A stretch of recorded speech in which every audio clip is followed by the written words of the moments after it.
This video was inspired by the article What is a Disease by Jackie Scully and the podcast How to Hear a Smile by Kristen Watucki. Jackie Scully seeks to understand why answering the question, what is a disease, is so difficult. The definition of health and wellness is largely dependent on context, and different cultures have different definitions of health. Previously, definitions of disease were primarily based on the medical model and did not take into account the social experiences of those affected. Medical science seeks to understand the disease process and has neglected the experience of disease. In order to gain a better understanding of the experiences of those affected by disease and disability, we must learn to not conflate the two and to understand that culture helps shape these very definitions. Therefore, holistic definitions of disease and disability should encompass ethical values and the social and cultural experience, not just biological factors. Our video is created to support this conclusion. To create our video, we interviewed participants that have a disease or disability or have been affected by someone who does. To obtain a larger variety of perspectives, we sent out the same questions to the local NC State Reddit page and discussed the anonymous responses. We hope this collection of responses will give you a better understanding of how to holistically define disease, disability, and health. In Scully's What is a Disease article, a premise that she makes relates to being able to define disease genetically through genetic loci and the various phenotypes that result. An example that she uses in her article is about a couple who wants to have a child who is deaf, and they describe it as this child having a special gift. And in Scully's article, she states, and I quote, "Public responses range from outrage to a defense of the couple's right not only to have a child, but to choose the kind of child they wanted to have," end quote. It should be noted that the couple already had kids who were hearing impaired, but they weren't opposed to having a normal hearing child. And then shortly after, Scully describes a deaf couple from Australia who wanted to use pre-implantation genetic diagnosis, or PGD, to ensure that they have a child with normal hearing. But this couple, they did not receive any debate in their ability to choose a child that they wanted to have. So this goes to show that the development of a phenotype in one individual can be different from someone with the same phenotype in another. And their experiences, the way they view their so-called disability or disease can differ. So for deafness, in some cases, some people would describe it as a disease. However, some people would describe it as a different way of living. So ultimately, in this case, there are discrepancies in defining disease genetically through various phenotypes resulting from said genetic loci. So this leads back to the question, as stated in the article title, what exactly is a disease? Scully argues that it's important to have a clear idea of what a disease is because it can affect how limited healthcare resources are distributed and therefore ensures a fair allocation of resources among each disease. Having a clear idea also helps diseases be diagnosed because diseases must have defined characteristics to be properly diagnosed. These premises support the conclusion that definitions of disease should encompass social and cultural experiences since there is a political and economical element.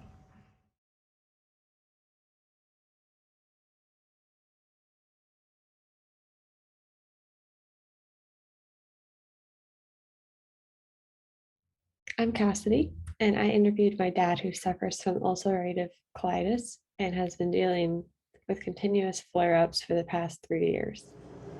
Hello, my name is Abby, and I interviewed my partner's mom who has been chronically ill throughout his entire life. I'm Sam. I work as support staff for a client with Down syndrome, and I'm going to be discussing her experience with a disability. Hello, my name is Erica Collado. I'll be going over some Google form answers from one of our interview questions which was, do you think that society has an influence on how disease or disability is defined?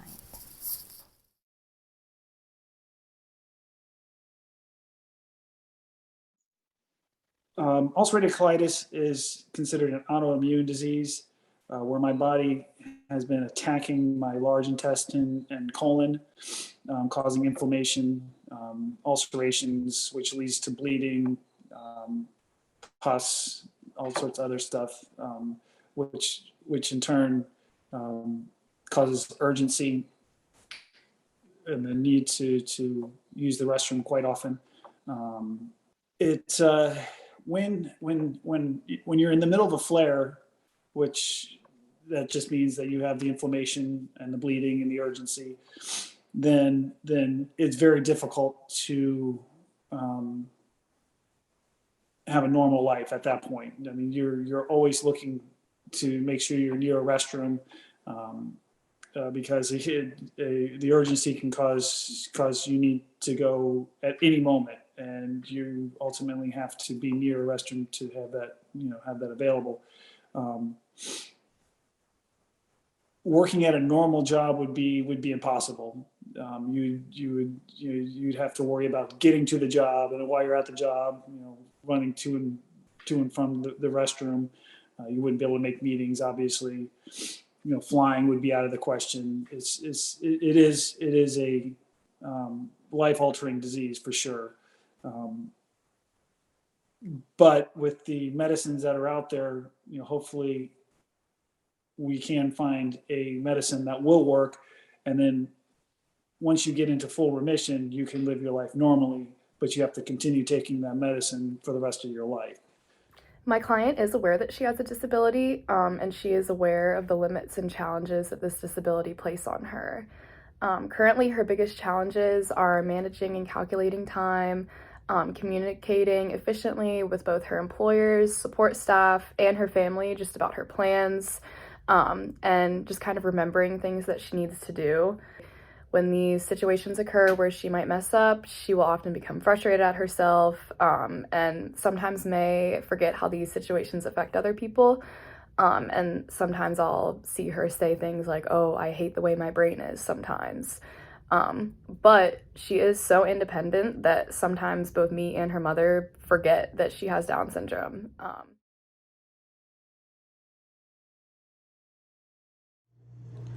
My partner defines disease as pain and suffering for all of those related, all of those involved, not just the patient or the person experiencing disease. He says that he doesn't think that you can really define disease because it's too broad, different for everyone.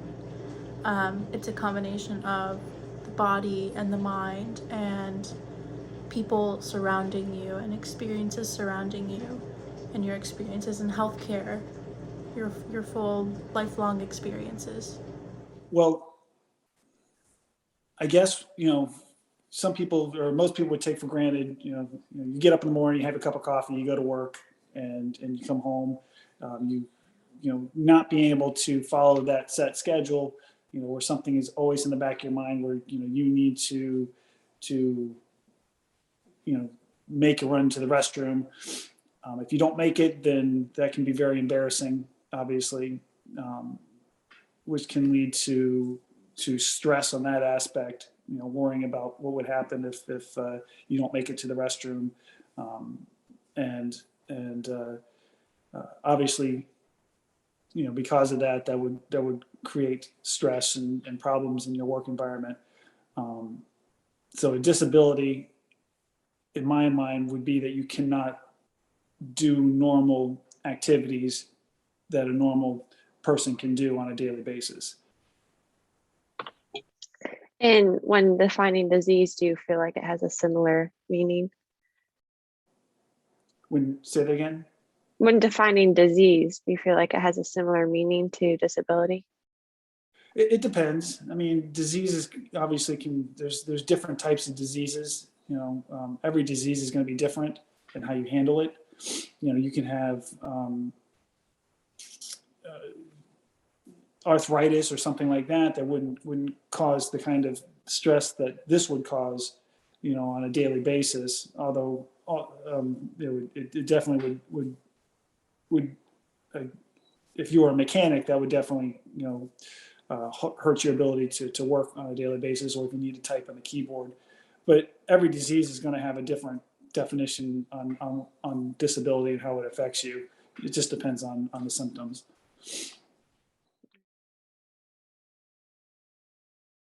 In one of the Reddit posts, someone talks about how they experienced ADHD, and how the stereotypes of like bouncing off the walls, crackhead child, and like etc. are very harmful to them, because there's more that meets the eye when it comes to ADHD, and like people have just a baseline definition or a skewed definition of what ADHD or other diseases, are. And for that stereotype, it's a harmful definition, and it doesn't, take into account how, it's really difficult to, it's really painful to have ADHD. It's not just being like hyperactive all the time, and there's more to it. I'm going to read a couple of the Google form answers. So the first one is, yes, I think most people think of disease as the effect of a pathogen and disability as a physical ailment which limits function in some way. While these are partly true, they are not biconditional. Disease is not just the flu, it is cancer and Alzheimer's and depression and a whole host more.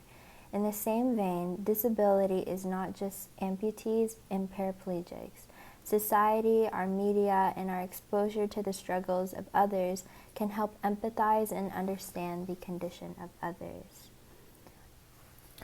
We did have one response as no, that society doesn't have an influence at all, but most of our responses involve people agreeing that society does have an influence. And this is because we don't necessarily understand or get to experience what an individual with a disease or disability may be going through, and how people interact with them in their day-to-day life. But we do, however, have the ability to empathize with that person with a certain disease or disability, as one of the responses mentioned, because there are those who have shared their story on social media, and we get to see it through the news and news articles that are created to spread their story. And Diagnosed. I don't think so. If I was younger, then yes, I would definitely think that as if I was diagnosed with it as a kid or a teenager or even a college student, it would definitely affect how I would turn out. I've received this diagnosis when I was 48 years old, 47 years old. I've worked from home for the past almost 20 years. So my life hasn't changed all that much, with the exception that I don't tend to travel very much anymore until I can get this under control. So my client actually has 2 jobs. She says that she's not treated differently in the workplace by management, and she actually feels very supported by her employers. Her biggest barrier to full independence is transportation, and she relies on accessible taxis to take her to and from work. Although she does have a disability, her experience is very similar to those without one. So my client's ultimate wish is just to be treated like an adult. And she has expressed to me that the inability of her to fully live on her own, be independent and by herself, she has expressed to me that it does drive her crazy sometimes. She doesn't like the feeling of being controlled or managed by other people. And her wish is ultimately just to be seen as a normal adult, just like any other working adult that takes care of themselves. My partner says, don't just throw medication at patients. Disease is too different person to person. You can't just open a textbook, look up a disease, and know how to treat it, because it's different for every person. Doctors need to look at the person and treat the person, then the disease. Ultimately, he's saying that it really hurts the morale of the patient when they don't feel they're being seen as an entire human being. One of the best treatments is to treat someone as a person experiencing a disease, not a person who is their disease. Okay, so in addition to that, when talking about definitions, we usually have criteria, right? Or we have certain features that we use to define something. Well, when it comes to defining disease and disability, we really need to think about what those commonalities depend on, or if there are any to begin with. The author of the article, Sully, says some commonalities depend on genetics, even though there are only a few disabilities and diseases that depend on that factor. But even then, if we solely depend on genetics to define diseases and disabilities, it's actually very harmful to focus on the science of it all, as it can leave out the lived experiences that those who have these diseases or disabilities have. So one person on Reddit said that they experienced depression and anxiety and ADHD, and they acknowledged that they are indeed defects in their neurochemistry, so the science aspect, but there's more to it than that. They say that there's a mortality rate associated with depression, and it can be very dangerous, which is an experience that wouldn't be insinuated or known if you simply define depression as an imbalance of brain chemicals and nothing more. And there's no implication of the experience that an individual with depression has. So to dig even deeper, if we did add experiences to the definition, there also isn't a universal experience that all people with a disease or disability have, because it all depends on context and culture. It is important to note that those who are disabled or have a disability may not even consider themselves having a disease. Instead, they view it as a part of themselves. Their disability is an important part of their identity. For example, as discussed in What is a Disease, some individuals with deafness may not even consider themselves disabled. Instead, they see themselves as a linguistic minority. I see this a lot with my client. Her having Down syndrome is a part of her identity, and she appreciates how it makes her unique. In her case and many others, the lines drawn between disability, disease, and abnormality are not self-evident. The personal experience of a disability is not predictable and can be different from the experience of disease. I've worked with multiple clients with Down syndrome, and they are all affected differently by the disability. They have differing independence levels and mental ages. Their care plans identify their disability and their mental diagnosis, but they also discuss where they're at mentally and their own personal needs to help them reach their goals. This just proves that disabilities have shifted from being viewed through a medical lens to both a social and biological lens. All in all, from this we can conclude that we cannot think of disease and disability in terms of one another. The two must be defined separately. After gathering various responses of how different individuals managed their disease or disability, we were able to see how the article's conclusion was supported. We saw how complex it is to define disease and disability because everyone's condition, severity, and community varies. One theme we observed is that many people suffer from an individual illness, which society doesn't see. Therefore, they don't receive as much support or understanding. We are usually quick to assume that one disease or disability is worse than another, when in reality, it really depends on the experience of the individual with the condition and how it affects them. While everyone's definition of disease or disability varies, we can confidently say that these definitions are shaped by cultural experiences. By now, your definition of a disease or disability is probably more complex than before because you have learned the many ways that they can differ from person to person based on just experiences and culture. Thank you for watching.